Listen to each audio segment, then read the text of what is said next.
Hey everybody, this is Erica, the technology nerd who likes to film stuff, and this is the Galaxy S5 full in-depth review. Now, I really want to give this the most fair review that I possibly can because there's already a lot of bias going against this poor device. When it was released, it just did not meet up to hype of all the rumored expectations. So a lot of people are really hating on it. I do think that this device has a lot to offer though, and I want to cover all of those features the best that I possibly can.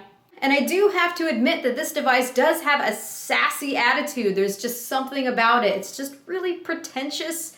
What I mean by pretentious is that it just seems to have features that are exaggerated, such as the heart rate monitor on the back, or maybe even the fingerprint scanner at the bottom, which is kind of hit and miss.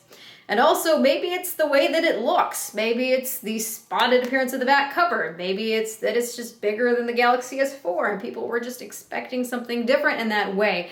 So yes, it is a phone that is going to get underneath people's skin, but at the same time, we can't dismiss it for that reason, and I want to give it that full, fair, in-depth review. And I also wanted to thank T-Mobile because this is a device that does have the download booster and some other features that carriers like AT&T tend to disable. So thanks T-Mobile for sending this device over for me to look at. That does make my review experience a lot easier. So enough with the pretentious jokes. My goal is not to complain. The first thing that I want to talk about is the design of the device and also the build quality. So this is a very sturdy built device. There is no bending, there is no creaking. Yes, the device is completely made out of plastic as compared to something like the HTC One. But the immediate advantage that you have with having plastic over something like aluminum is not only is it a little bit more durable feeling, such as if you drop it, it doesn't tend to nick and ding like aluminum does, and also it's not as hot in hand.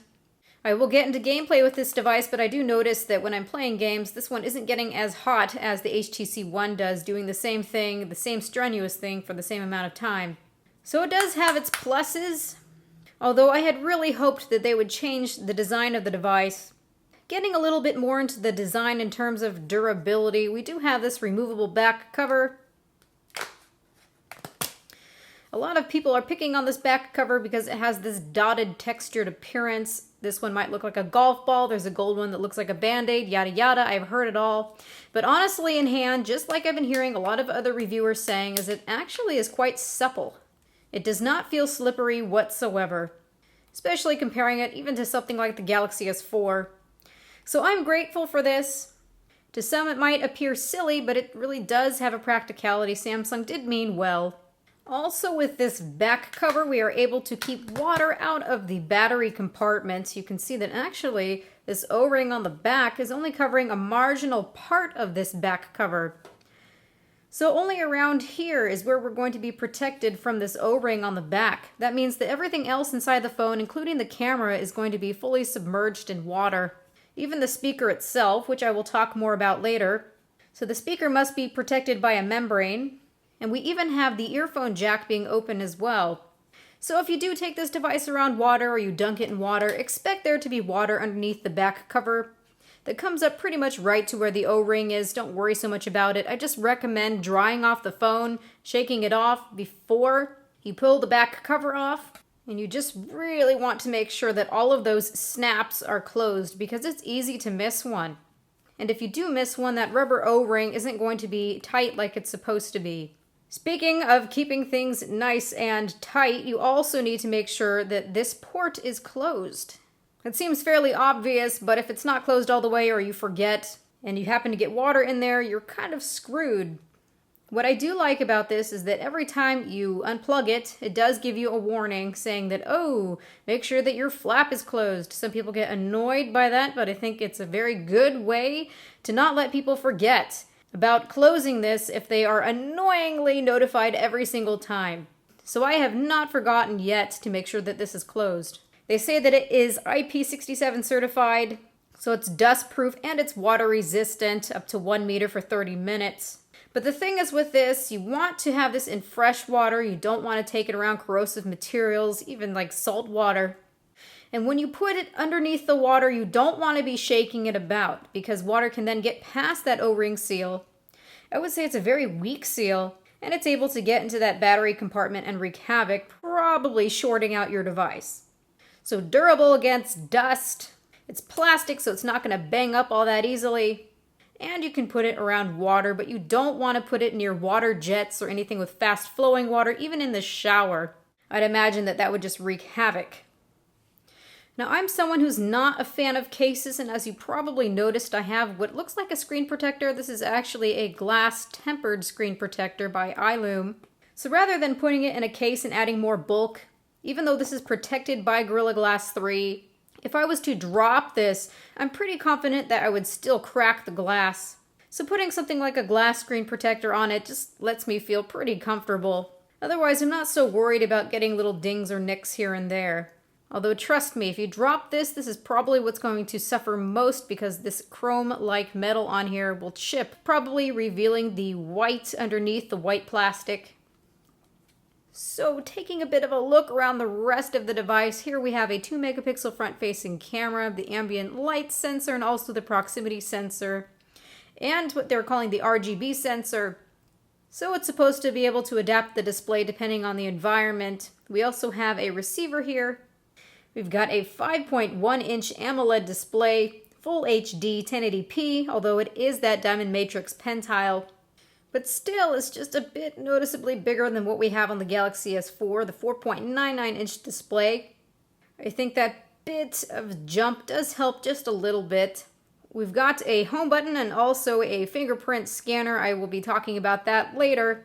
And we've also got some capacitive buttons. A lot of people are still fans of these hardware buttons, whether it be this home button here or this new task switcher button, which used to be the menu, although if you hold it down now from wherever you are, just say from the home screen, it does act as the menu button. So if some people really don't like that this is the task switching button, you do have the option also now to use it as the menu. So really not much of a worry. And as always, we have the classic back button as well. Then on the back, we've got the 16 megapixel camera sensor. We've got a single LED flash and also that heart rate sensor, that heart rate monitor. I really don't want to say much about this other than I don't know really who's going to get much use out of this. From my comments in the past, I've seen that maybe nursing students, maybe people who just really want to look at their heart rate in the morning or for whatever reason. But I can't honestly see someone running down the street like this, holding their finger over this at an interval of whatever and seeing what their heart rate looks like. I would much rather use the Gear Watch for that. But it's there. I'm sure it will be fun to show your friends here and there. Though I'm always going to say I wish they would have just included something else like a dual LED flash. Then we've got the speaker right here, which has the membrane, which does make it sound a little bit muffled. But you do have some trade-offs here and there in order to keep the device waterproof. Then at the top we've got a standard headphone jack, we've got an infrared blaster, we've got a microphone, and then there's the other microphone at the bottom along with our flap that keeps the water out. So far, I'm really not sure how I feel about this little flap door here. Of course, the more moving parts that you have, the bigger worry that you have for something like this breaking eventually or just wearing out. That is not going to be pleasant because if this ends up not working anymore, good luck putting it in the water. My recommendation, if at all possible, would be to get the charging cover for the back that allows inductive charging. Samsung is going to be selling that if they're not selling it already.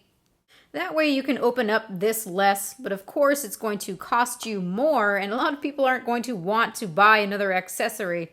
But if you're worried about having a case and also a charging back cover at the same time because you don't want to get a different back cover that might not work with another case, you can use the S-View window case that Samsung is going to be selling. Not only does it have the inductive charging, but it's also protective like a case. So that's probably what I would go with. But still, anytime you want to plug this into the computer, you're going to have to open this anyway, so it's kind of a lose-lose situation. On the sides, we really don't have much. We've got a volume rocker, which is nice and clicky. It does give a good feedback. And we've also got that power button. I really have always admired where Samsung puts these buttons because they're very easy to access, very easy to press, and they're very natural as well. So in terms of the size versus the Galaxy S4, I did mention that it is bigger. It is bigger in every way. It's also heavier. So lining it up side by side, you can see that it's longer, it's wider, and it's also just a bit thicker. But still, it's a very manageable device. If we look at something like the Galaxy Note 3, it's still significantly smaller than the Galaxy Note 3. So this gives you a little bit of the idea of the footprint. Then if we want to get really anal, here is the Tab Pro 8.4. Here we have the Galaxy Note 3. There we have the Galaxy S5. And then lastly, we have the Galaxy S4. So this really gives you an idea of the size here. So a little bit about the internals before we move on to gameplay. This is the Qualcomm Snapdragon 801 SoC. 4 Crate 400 cores clocked at 2.46 gigahertz. They're calling it 2.5 gigahertz. We've got an Adreno 330 GPU. So this is the MSM8974AC version of the SoC versus the MSM8974AB version, which is what we're seeing in devices like the HTC One M8, which is just a little bit lower clocked. We've got about 2 gigabytes of RAM, which figures to be around 1,856 megabytes. Out of the box, we've got Android 4.4.2 KitKat, and what I want to say about this device is that I've had a lot of Samsung devices, as you've seen during my pileup, that I've got a bunch of different Samsung devices. I've spent a lot of quality time with Samsung devices, and in the past I've been really annoyed by how laggy the TouchWiz is. Now this isn't 100% perfect, but I think this is the best performance that we have so far in terms of TouchWiz. This device is very quick, it's very responsive, it seldom misses a beat. Even over the Galaxy Note 3, I do notice the leap up in performance. So I don't have any complaints really to speak of. We're going to have people complaining about certain things being laggy because of S-lag here and there, but I have really enjoyed how fast this is finally. If for some reason you notice a lot of lags going on, or if it's not as fast as, just say something like the HTC One M8, you can see that yes, the gallery does take a little bit longer to get into. I would recommend going underneath developer options and turning off the animations. The only thing with that is that it looks a bit jarring when you turn them off. So just say, for example, it's like bloop, it's really, really jarring. And you can turn things off like S-Voice. And then if you want to, you can even get a different launcher. For example, I have Nova Launcher on here, and a lot of people report a lot better performance if they are bothered by the S-lag, or if for some reason their device has more S-lag than another one. So now if we go underneath something like GALORE, pushing it on the same time, you can see that it's very snappy. It's a little bit less behind the HTC One M8, but still people argue that the performance becomes better. While some people are not going to call this a fix or a solution, at least it does make it more bearable. Also, some people may not know that if for some reason you don't like My Magazine, which is kind of like BlinkFeed on the M8, or really Samsung's answer to Flipboard, you just want to go to the main screen, hold down the menu button. Underneath home screen settings, this is kind of convoluted and I wouldn't know this is there immediately. I kind of had to search for it. You can see it says My Magazine, along with transition effect, which is right now a card stack. You can change that as well. So My Magazine can be unchecked. And now you can see that it's no longer there intruding and being a problem with lag or whatever else. So you can definitely disable it. Now as far as gameplay, I really don't have anything to complain about. It's been nice and smooth. It's been a very good experience. I broke out my Moga game controller and played Asphalt 8 for a nice period of time. I didn't see any noticeable slowdowns. So I think that most people will be just fine and perfectly happy with the performance of gameplay on the Galaxy S5. I do notice that the device can get pretty warm after a while of playing games. Usually that's once you hit the 20-minute mark or so. I am happy that it does not get as warm as on the Galaxy S4. I really experienced the device getting quite hot on the Galaxy S4, and I have not experienced that same thing with the Galaxy S5. I'd be curious to hear if other people are experiencing something different. If you have a device that gets really hot during gameplay, please let me know. During some benchmarks, I noticed that it can get pretty warm, but it's nothing like as hot as the HTC One M8 is.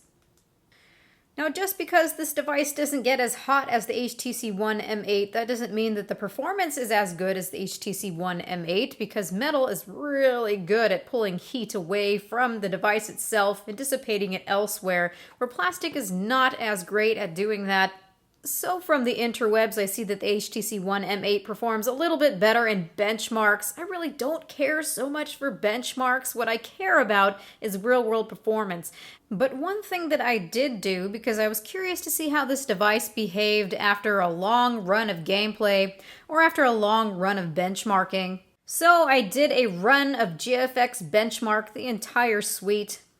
When I did that, I had Trepin Profiler running, which is Qualcomm's own program. So I was able to profile system, and then afterwards I was able to analyze the run. And I did this both with the device in water and with the device out of water.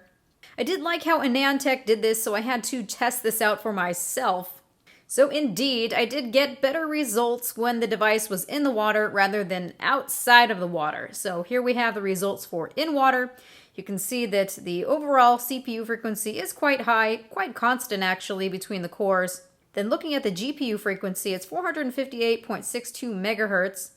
Then if we look at the device when it was outside of the water, you can see that the overall CPU frequency was lower.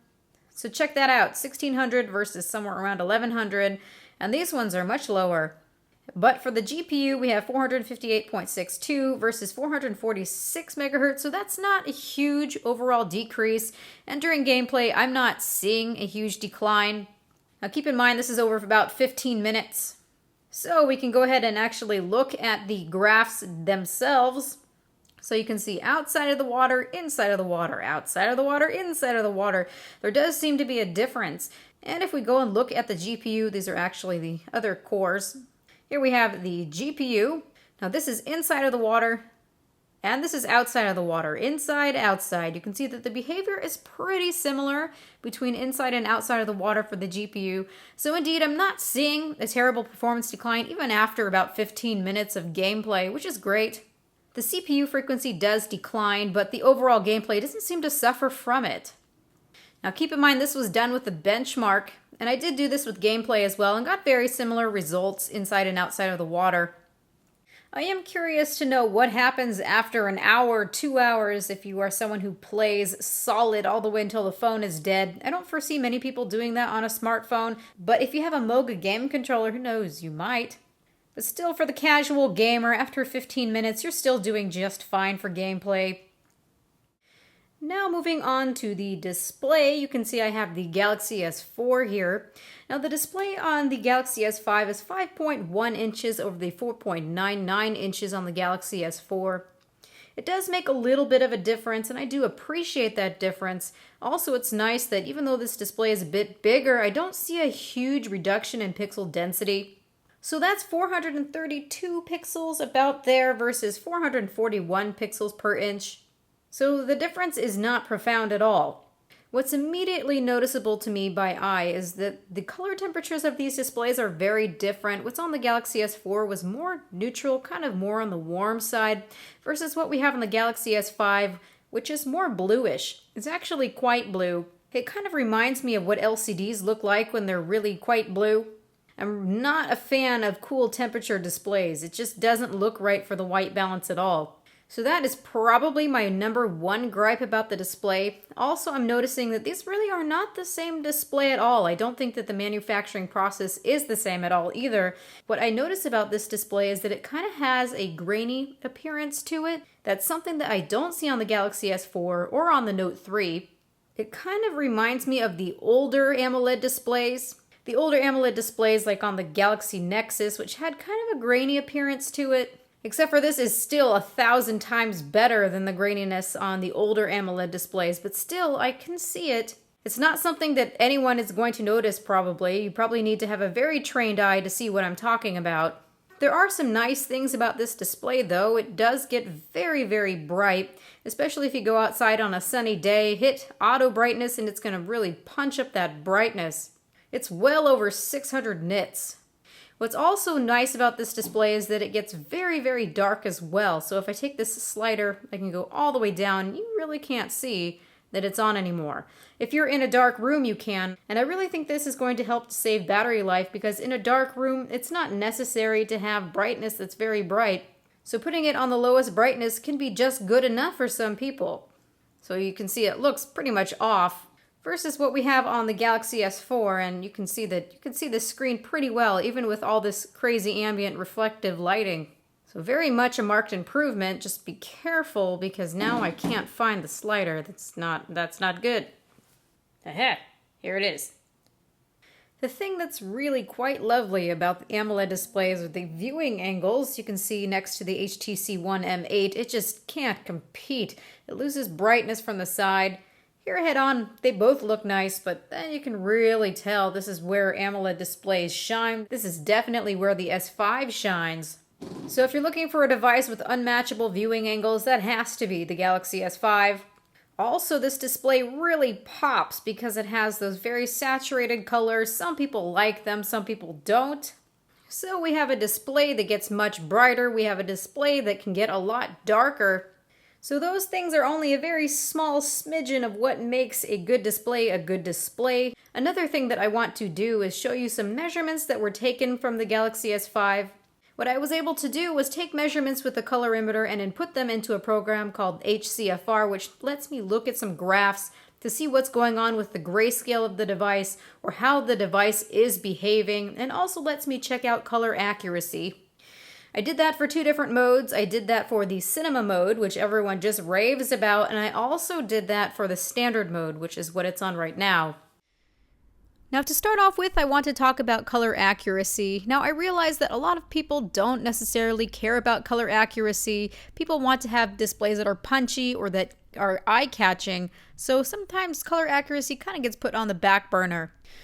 But for those of you out there who are curious, or for those of you who are photographers or who like to watch videos and do want color accuracy, I just want to show you a little bit about the Galaxy S5 display in terms of color accuracy. Now the Galaxy S5 has a display that pops or that is oversaturated for a couple of different reasons. For the first reason, it's a wide gamut display. Most content is meant for sRGB gamut, including the internet, like content on the internet. Even the Android operating system is built around sRGB content. So if you take sRGB content, which is the smaller triangle that we see here, and we stretch it to the wider triangle, that's the wider gamut that we have of the Galaxy S5, it's going to stretch those points that you see, those data points, and it ends up making the display look more saturated. Then Samsung tends to take those saturation points and saturate them even further to give it extra punch. So of course, when we're meant to have content that is sRGB and we stretch it to being a wider gamut and they oversaturate, it's not going to be color accurate. For some people it looks nice, but just know that it's not accurate. Now, if you do not like the standard mode, you do not like how it looks, Samsung does provide a couple of extra modes, one of which is called the cinema mode. And the cinema mode kind of gives it a cinema effect. It tends to undersaturate it a little bit, and it's just meant just for your own viewing pleasure should you want to. Just one thing that I'm starting to see around the internet is that it's accurate. It's color accurate, but no, it's not. That's just completely wrong information. I don't think Samsung ever meant it to be accurate. It's just simply a mode, and I just want you to see this as to why it's not accurate. It can't be accurate for sRGB content because the gamut triangle still stretches outside of sRGB, and also I can see that they're tweaking the colors. You can look at the magenta, and as the saturation is increasing, they're changing the hue, so it's becoming a different color as the saturation is increasing. That just creates some interesting effect. Green is doing a bit of the same thing, and I don't even want to get into the craziness of the other colors. These saturation points should be in a straight line and evenly spaced, so we just don't see that here. It's just not color accurate. I don't necessarily like this effect very much. It does do a job at where it tends to undersaturate, so you don't get such punchy colors, but the colors look really off to me. But it's up to you if you like this effect or not, honestly. Just keep in mind, it's an effect. It is not meant to be color accurate. One good thing about the cinema mode is that the temperature of the display becomes a little bit more sane. It's quite blue in standard mode, but it becomes more towards neutral in the cinema mode, so that is one thing that I can commend it on. Although what I see on both of them is a bit weird because as we go from a lighter part of an image to a darker part of an image, I can see that the color temperature is going more and more and more towards blue, so it's a little bit off. Then if we look at gamma for both of them, they both have a gamma that's a bit too high. When you adjust gamma and make it too high, it makes an image darker and it also makes an image look more saturated, so it does help with the punchiness of an image. But again, it's up to you whether you like this or not. I know Samsung is heading for an effect that's eye-catching to really get people's attention. And people can see a much wider range of colors that sRGB presents. So of course, when you look at a very wide gamut display that looks punchy, it's appealing to the eye. But in some circumstances, and if you are wanting to watch videos or movies, people's faces can look too saturated, that skin tones just don't look right. Some greens can just be way too punchy. For some people, that looks pretty, and for others, it just is a little bit of an eyesore. So it's up to you. I'm always going to wish that things are color accurate because I'm just a stickler for that. But if you like it, that's really all up to your opinion. That's totally fine. Although I wish there was a mode that was called the color accurate mode. So now getting into features, shenanigans, and more. So as I mentioned to you, this is Android 4.4.2 KitKat right out of the box. If you pinch here, you can bring up the menu. Also, like I showed you, you can hold down here and it brings up the menu as well. And you can see we've got several features at the bottom, kind of reminiscent of what we have on the Nexus 5. So instead of on the Nexus 5, when you go to the right here, it brings up My Magazine instead of Google Now. Underneath My Magazine, it really is like Flipboard. It is some type of an iteration of Flipboard. You can set it to auto refresh on opening. You can choose to have different types of news feeds. You can also include certain social networking here, Google+, YouTube, Twitter. So it's your go-to place for news and updates. And if it's something that you absolutely despise, go ahead, go underneath home screen settings and just tick that off. Bye-bye. On the Galaxy S5, we have an obnoxious new settings panel. You can see we've got all these multicolored bubbles that don't seem to have any color coding whatsoever. I really can't seem to find anything with it listed this way.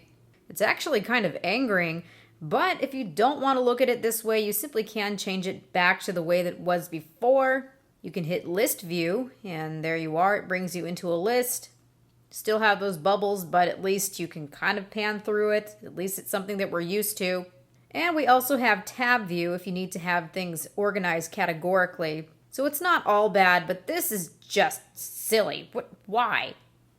There is one virtue with this layout, though. We do have something new that's called Quick Settings.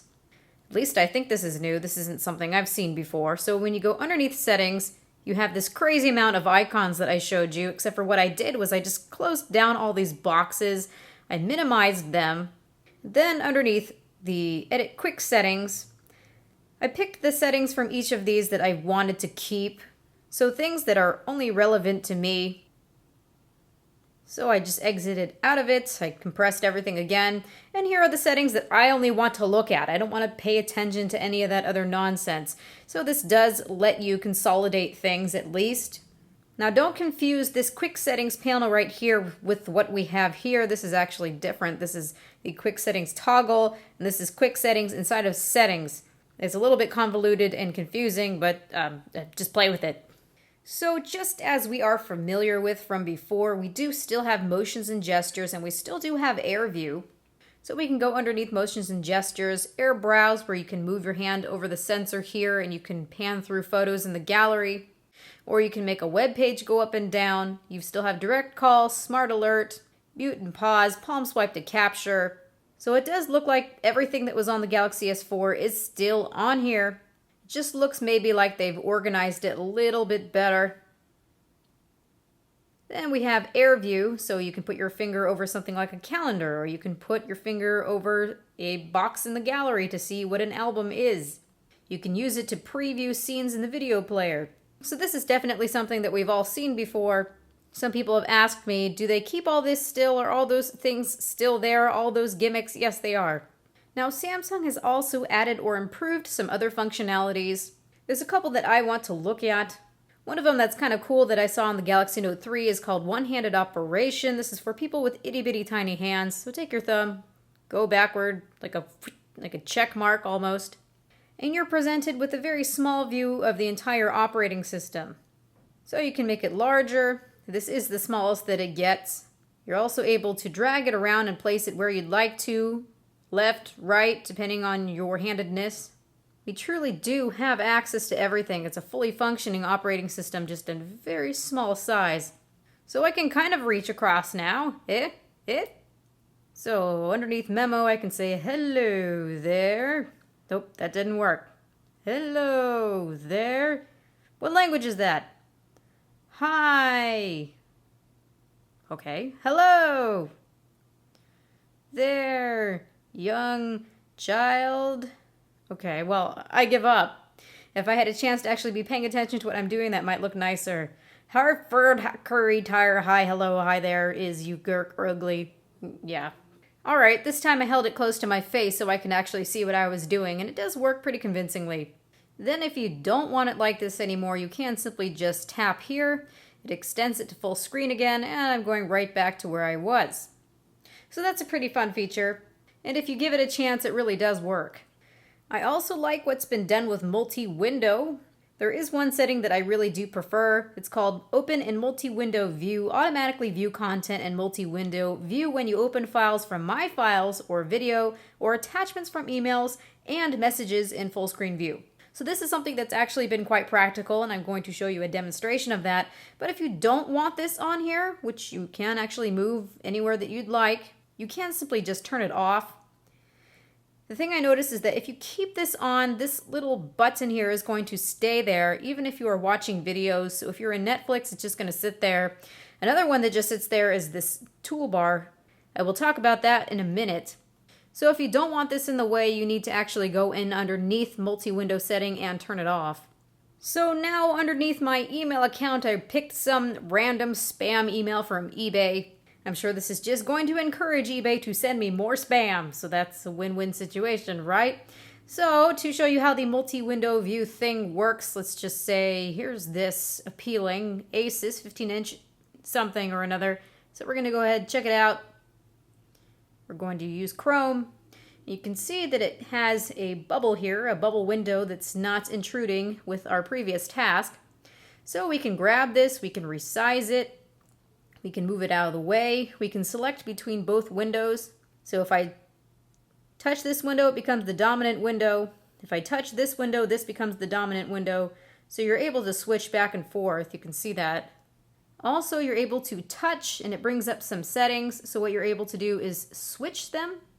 Now you can see that the email is at the bottom and the ad is at the top. Then we can also use this feature to make heartfelt documents. You see, you can go in here in the multi-window view. You can pick a few programs of your choice. I chose the gallery and also the memo app. So underneath the gallery, I picked some random image, and then I can grab it like this, and I can drop it here. And it puts it, well, hopefully where you should put it. Make sure that your cursor is where it should be. But you're able to do certain tasks back and forth. So for the last setting, you're able to choose your dominant window. If I want to get rid of the window on the top, I just need to select it and hit the X. And if I want to get rid of the window at the bottom, I select it and I can hit X. And you see I'm left with only the memo window. So that's quite nice. Now, although I liked that setting once in a while, I found it to be annoying. So you just need to uncheck this. So anytime we go back into that email, let's go ahead and pick this laptop thing again using Chrome. And you can see that it opens it up, but it doesn't put that multi-window split view. So that's really your choice. We've also got a setting that's called Toolbox. So if you go underneath Toolbox, and if you have it on, it says access your favorite applications and features quickly with Toolbox. So basically we've got this little bubble here that's hiding. Until you touch it, it becomes active. When you touch it again, it's going to bring up little shortcuts to applications that are your favorite. So we can go ahead and say edit, and you're free to choose anything that's installed on the phone, it looks like. And you're only allowed to have a maximum of 5. So I would have to go find the things that I have already selected, uncheck it, and add something else like cooking. So then I say save, and always now when I hit this toolbox thing, you see I've got cooking. So this is a handy little feature, but like I mentioned, this is a feature that's going to stay around all the time, even when you're inside of the video player or watching Netflix. It does dim and become less obvious, as you see there. But it's something that I don't prefer to have on all the time. It's a nice feature. but I honestly ended up not using it just because it was in my view. Now moving right along, we also have a mode that's called private mode. This is something that I actually really like about this phone. I'm seeing some phones now put this type of a mode out. And what I like about this one is that it's really hidden. You can't see that it's there. You don't know when it's on unless you're aware of it. So going underneath private mode, you can say on. And so I can enter my PIN. And when I put on private mode, what it does is reveal everything that I had hidden before. So now up here we can see private mode is on. So if I go underneath my gallery, you can see that there is an album right here that's called private. And everything here I was able to move onto this private folder.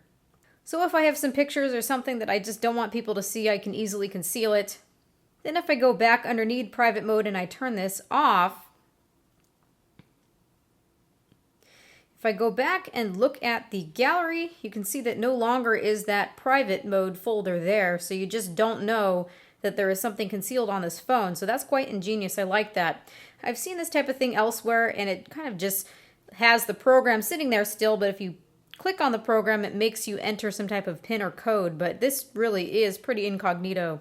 So you can see if you go underneath Samsung's program called My Files, it's their own file explorer. You can select several different files. In this case, just say I want to select all, and I can say move, and then I can choose private. I can choose the partition for private, and that's where everything's going to stay hidden. So I can say move here, and quickly everything is moved exactly where it needs to be. And again, I can turn private mode off.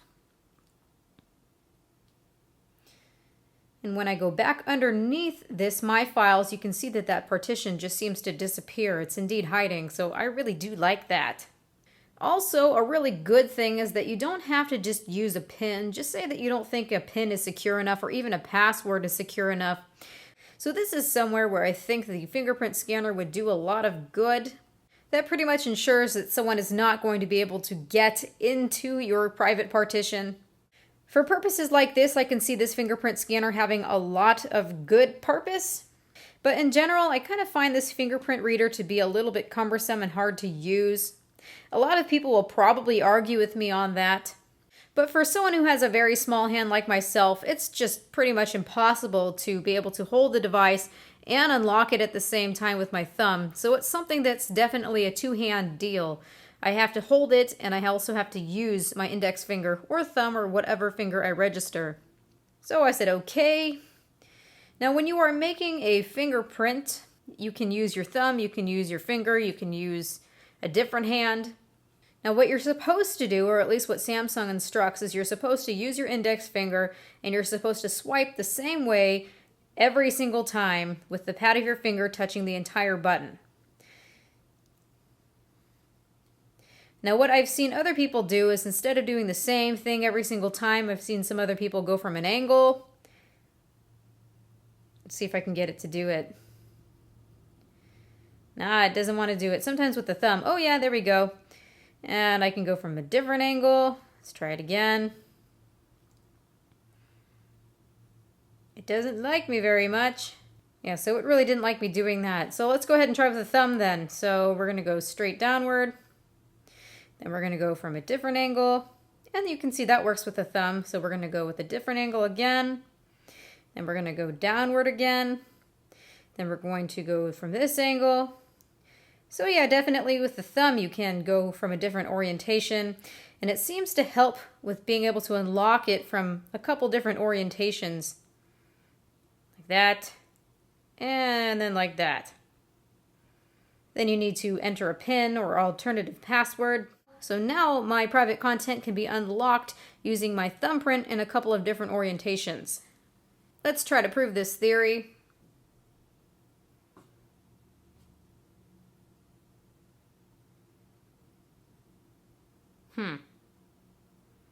There we go. So that took 3 tries. And then we can try the thumb from this way. It unlocks it as well. So you see you can register your finger in a couple different orientations, but there is no promise that it's going to work every single time. And that's what really gets me about this fingerprint sensor is it's really kind of hit and miss. Sometimes it works really well, and other times it's just a royal pain in the neck. There we go. So now when we go back underneath our quick settings and I hit fingerprint scanner, you can see I've got that one fingerprint that's already registered. I can register 2 more fingerprints. Basically, I can register the amount of fingerprints that's allowed here. I can have 1 for screen unlock, I can have 1 for verifying Samsung account, and I can have 1 for paying with PayPal. What I like about the T-Mobile version of the device is that T-Mobile doesn't ruin anything, they don't take anything away, they don't change the functionality of the device. I think the Verizon version of the Galaxy S5 doesn't even have this option anymore. So you can register 3 fingerprints for 3 separate options. In the future, I would really like to see better functionality with this, because as frustrating as this fingerprint reader is, it needs to have more functionality than just 3 silly things. Phew, this is a lot of things to show you. So now we're going to show you the power saving mode. We've got a power saving mode and also an ultra power saving mode. For the power saving mode, you basically can restrict background data, you can restrict performance, you can turn on grayscale. So instead of the display being in color, you can change everything to being black and white. So it looks pretty much like that. It's kind of fun to play with that way. It's supposed to save battery life. So then we can go back underneath the power saving mode and turn the grayscale off. You see it brings it back to normal. Then we have the ultra power saving mode, which just lets you use 6 different applications. It prevents all background data from running except from these 6 applications. So you can see that once I'm underneath the ultra power saving mode, at the bottom you can see how much estimated standby that we have. It looks like it's 7 days, 56% battery. So if you're stuck at really low battery, you can last for quite a long time. So this can be a pretty genius thing if you get stuck in a really bad situation without any way to charge your phone. So if you have a battery that's at 56%, you can last for 7 days with a phone, at least being able to try to call out. You see, you can add a couple of other applications. They are limited. You can't choose anything that you want. And we also have access to very limited settings as well. This is it: Wi-Fi, Bluetooth, airplane mode, mobile networks, location, sound, and brightness. So this is a really nifty thing, and I think it actually works quite well. So I'm curious to see if there's a time that I would actually use this. So now, playing around with the heart rate sensor, the first thing that I want to show you is where it says this is not for clinical or medical use. I would pay attention to that because I kind of find it to be a little bit erratic at times. I'll be sitting down in my chair. I haven't moved for several minutes, so I know I'm sitting at a resting heart rate. And you can actually log all of your different heart rates. And what I see is it's kind of bouncing around here and there sometimes. Sometimes it looks normal. This is a good run, 78, 77, 78, 76. But suddenly it starts to bounce upward into the 80s. So you can see it goes 80, 75, 75, 82, 85, 77, 80, 82. That's kind of really bouncing all over the place. So I think for a well-meaning person who really doesn't realize that this isn't 100% accurate, you might end up thinking you've got problems with heart palpitations or something. I don't have problems with heart palpitations, but I can see that I get a varying amount of results. This is about accurate. What I would do is really just pay attention to the average, and still that seems a bit high for my resting heart rate. So I think that this really is just a toy for fun. What's also interesting is it's just this little sensor on the back. It's just an LED light that shines outward when it senses your fingers there. And whatever feedback it gets from it, it sends into this other light sensor here. So when you place your finger on the sensor, you can see that it lights up there. It detects a pulse, it sends it into the other light sensor, and it gives you a reading. The interesting thing about this heart rate sensor is that they did not need to even build this into it. Even with something like the Galaxy S4, there are programs that work just as well, if not even better. These programs work by shining the LED out at your finger, and the feedback is sent into the camera sensor instead. And I have found that to work quite well, so I'm kind of confused as to why Samsung needed to add this little gimmick here. So it's fun, but I don't even think it's all that accurate. That's really all I have to say. Another thing that I want to mention about S Health besides heart rate is that they did get rid of something underneath here. I remember that there was a category that was called comfort level that's not there anymore. Basically, it had the ability to read from a thermometer and also checked out what the ambient humidity was. That was something that I actually really liked and used on the Galaxy S4. If I felt really hot during the summer or something was really uncomfortable and I didn't know if it was me or if it was the room, I was able to go underneath comfort level and see what was going on with the ambient humidity, and it actually worked quite well on mine. So they did remove that, but it probably has something to do with the fact that this device goes underneath water. I'm not quite sure, but they did remove it. So now I want to take a little bit of a look at the download booster. Like I said, this is the T-Mobile version, and luckily T-Mobile did not decide to disable the download booster, unlike Verizon, AT&T, and Sprint. The other major United States carriers just did not want to see the download booster on their devices. Now, if you don't have this feature, it's not an absolute big deal, especially if you're in the United States for a very good reason. We don't have unlimited data. We have a data cap of some kind, and so if you are going to be using Wi-Fi and LTE at the same time, you're going to be using up your data pretty quickly if you use the download booster all the time. So my reasoning is that I have very good Wi-Fi at home. I really don't need to have a feature like Download Booster, and neither do a lot of people, but maybe on the go, if you got slow reception or you're in a hotel room where you have slow Wi-Fi, you can mix your LTE reception and also your Wi-Fi reception. And you can download a couple files if you need. You can install certain games and things. I actually took some notes about what I noticed is working and what's not working. So, for example, you can use the download booster for downloading apps in the Google Play Store. You can use it to download videos in the Video Play Store. Yes, you can also use it for YouTube. And some things I'm noticing that it's not working for is I can't use it with Google Drive. So I can't download Google Drive files any quicker. If I try to download videos from Google Plus, I notice that it doesn't go any faster either. I notice it doesn't work for Dropbox, and no, it does not work for Speed Test. The other thing to mention about Download Booster is that if a certain connection is stronger, if your Wi-Fi is stronger, or if your LTE is stronger, if one or the other is stronger, it's just not going to work. And you also need to have a file that's larger than 30 megabytes. So if you find anything else that it works in, I would be happy to hear about it. And probably the biggest one I noticed that it does not work for is torrenting. I know a lot of you know what torrenting is. So if you want to torrent something, it doesn't work for that. Just to let you know. So what it really does work for mostly is downloading apps from the Google Play Store or downloading videos from Google Play Store as well. So for example, if I go underneath My Movies, I can hit the pin button here and it starts to download my video, and in just a second it's going to ask me Download Booster, download large files over 30 megabytes, faster using Wi-Fi and LTE, so you're able to use both data streams at the same time, Wi-Fi and LTE. So let's go ahead and say OK, and you can see how this works. Now my LTE is not the most fantastic right now, but I am getting 12 megabits per second down, 10 megabits. You can see that my internet's very fast, and once it's just not enough on LTE, the download booster is probably going to shut down. There we are, 73, 12. And then there you go, LTE network too slow. So that lets you see how that works. I think that this is a pretty cool feature, but it's really not something that I care so much about whatsoever. It is very neat, though, that T-Mobile is that one carrier who actually has this on here. I actually want to show you, some people tried to get it enabled on the AT&T version. They were able to go into the phone, put on a different launcher, and add a shortcut. But still, without rooting the phone, you're not able to get the download booster working. So just to show you that the download booster doesn't work on the AT&T version with just adding this shortcut back, I'm going to go ahead and put download booster on. In order for download booster to work, it will tell you that it's working.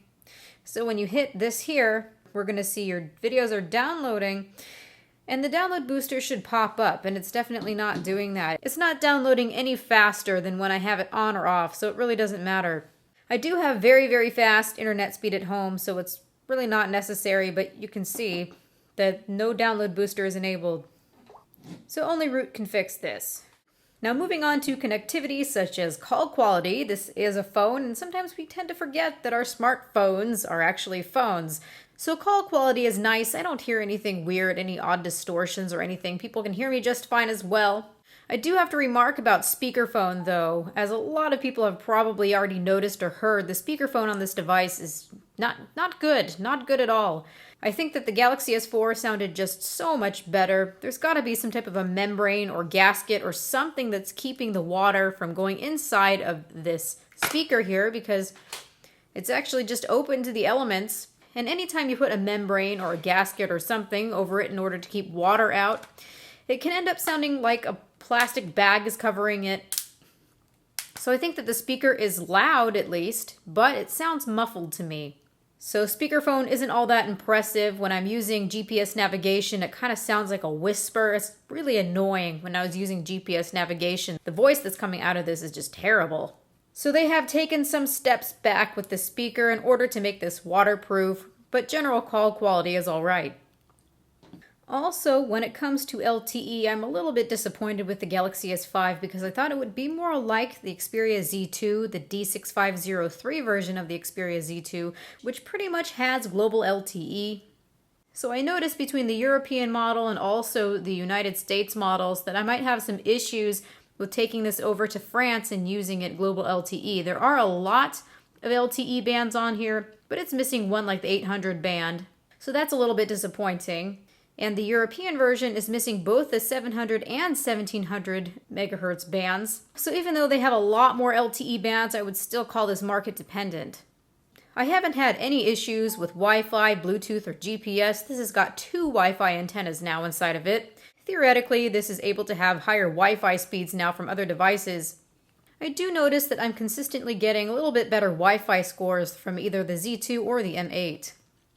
So I really can't complain about the Wi-Fi. I haven't had any issues with reception on this guy either. So of course, your speed is going to vary depending on your router, depending on your internet service, depending on how far you are away from your router. But this is just a result that I have seen. This device uses Bluetooth 4.0 low energy, which you can use to connect a bunch of peripheral devices such as the Gear 2 watch. Samsung has a bunch of Bluetooth-capable devices that can be connected to the S5. Even though the speaker really does not sound very nice, at least in GPS, I haven't had any issues whatsoever. Sometimes with a smartphone here and there, I'll see a bunch of problems with latency on turns, sometimes telling me that I have gone off a different turn instead of still going in the same direction that I was trying to go, so I think I went the wrong way or I ended up going the wrong way. I haven't had any issues with this, thankfully. The GPS has been pretty good, pretty accurate. Now, as for battery life, underneath the hood, we've got a 2,800 milliamp hour battery, up from the 2,600 milliamp hour battery that was inside of the Galaxy S4. I don't know why Samsung can't just give us a 3,000 milliamp hour battery, because it's not going to last as long as something like the LG G2 still. I don't understand how 200 milliamp hours of a boost is enough to justify the leap in the screen size, the fact that the screen also gets brighter, and the fact that the device is more powerful.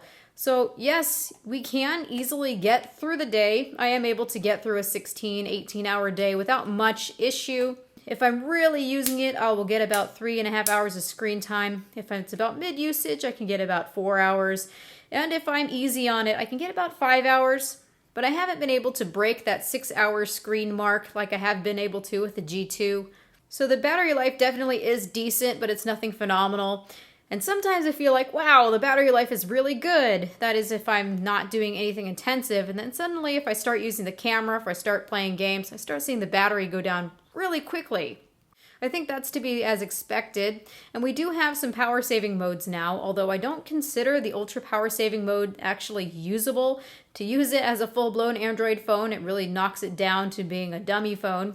But you can use the regular power saving mode to knock down the CPU performance. A lot of people don't need the entire performance of a device. So if you want to boost that screen time even more, I'd probably just use that power saving mode.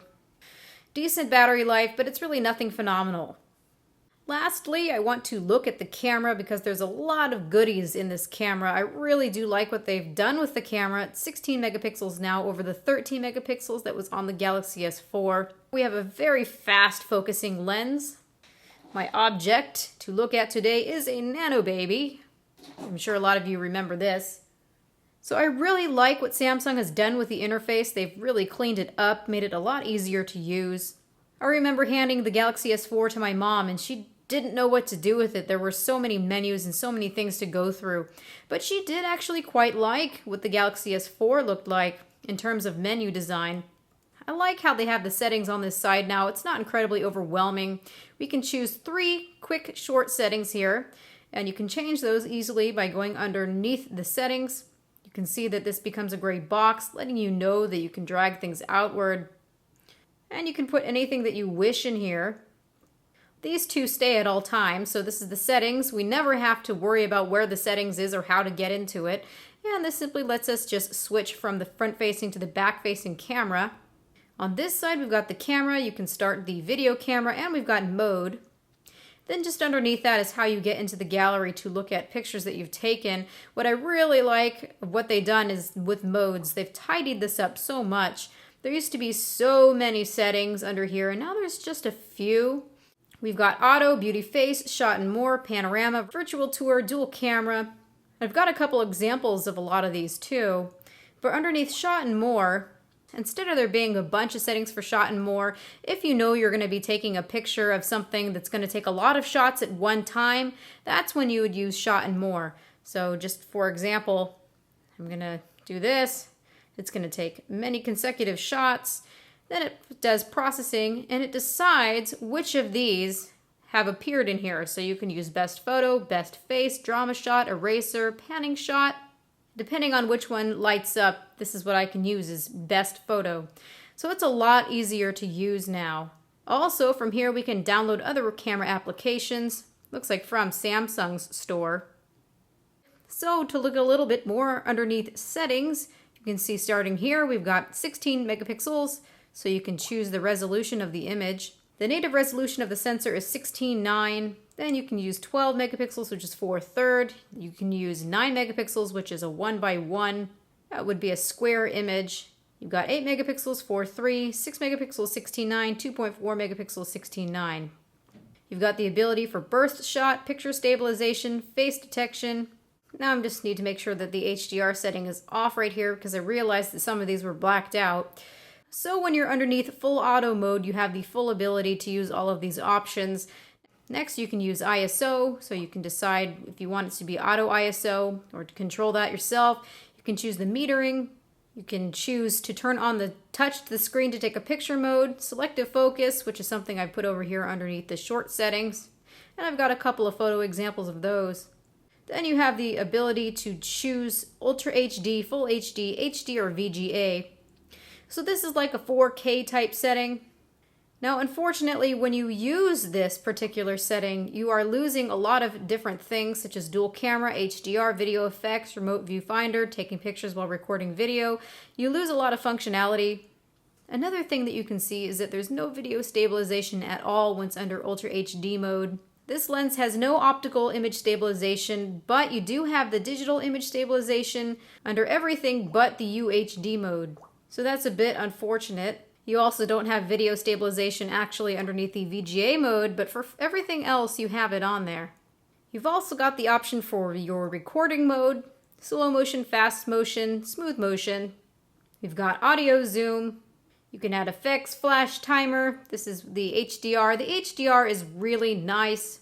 What I love is that the HDR setting is live view, so you can see a real live preview of what HDR photos are going to look like instead of taking that photo and then seeing afterwards how the HDR came out.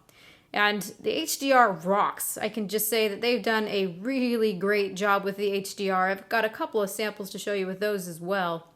And then we've got a couple of other various settings, location tags, memory card, review pics, photos, auto white balance exposure, guidelines, shutter sounds, voice control, and then you can reset everything back to default. And if you really don't know what's going on with this, you can use the help mode. And it guides you through a lot of different things of what this camera can do. So it's a really nice camera and I've enjoyed using it. Pretty much one of my favorite things is just how fast it can focus and take pictures. I did take a lot of different samples. I want to show those to you. I took pictures, I took video, I took 4K video. I also did some samples of some of the fun modes. So let's go and check those out.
So thank you everybody for watching. This has been Erica, the technology nerd who likes to film stuff. Please rate, comment, and subscribe. I really appreciate it. I'm also going to put a link in the description to get to my Google Plus page, because when I'm not making video reviews, I like to post progress or other various things on there, and you can interact with me there. This is a nice device. It's definitely not what we were all expecting, but it does have a lot of good features. I think that a lot of people are going to be very happy with this device. In all honesty, I think that some of the features that we were expecting in this device might make it into the Galaxy Note 4. I'm really curious to see that. The Galaxy S series kind of seems to be more of a consumer end device now, whereas the Note series seems more of the professional or geek device. So it's got a lot of features. Some people will use them, some won't. It's got a nice camera. That display, a lot of people are really going to love. And the fact that it's waterproof does give a little bit more reassurance that it's not going to get damaged, although it's kind of a fail with these ports that are being covered here. I think they're just going to wear off eventually.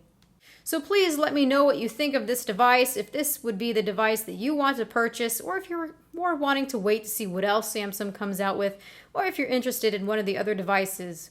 So let me know, and have a good night, everybody.